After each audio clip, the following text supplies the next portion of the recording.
Suatu hari ada satu orang nama dia Abang Yaakob. Okay. Dia call saya. Assalamualaikum. Waalaikumsalam. Ni Ustaz Don Saya. Kami ni daripada TV Al-Hijrah. Okay. Al Jazeera. Saya balas balik. TV Arab Kita tak pernah. Mana tak pernah. 2010.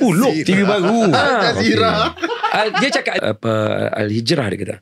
Boleh tak mai ke studio sebab kami dapat maklumat daripada your friend nama Kamarul Zaman.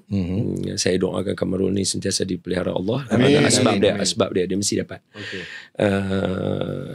Kamarul kata Ustaz Don lain daripada yang lain. Dia kata. Sebab dia kawan dengan saya daripada Mesir. So dia kenal kita kan. Lepas tu bila ni dia kata boleh nak main studio main ke TV Al-Hijrah dekat sebelah Masjid Negara. Kami nak tengok Dekat Jakir.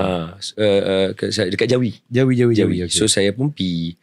Masa kita pergi, kita tak tahu tau. Kita ialah apa TV apa ni kan. So kita pakai raga simple biasa aja. So rupanya lepas dah habis tu baru dia faham. Masa saya masuk ke tempat daripada interview tu, daripada masuk tu daripada buka kamera ni, daripada record dah, daripada tengok perwatakan kita.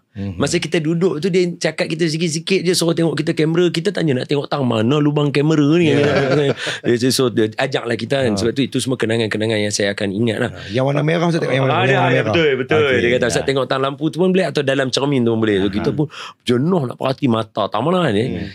Habis itu sekejap kan. Lepas tu keluar tu dia tanya, berminat tak? Lepas tu kita, okey kita try. So bila kita try tu, bila dah dapat, dah orang semua tengok dah ni, then baru dia faham. Sebab karakter you daripada awal kita buka kamera, dalam kamera serasi dengan kamera.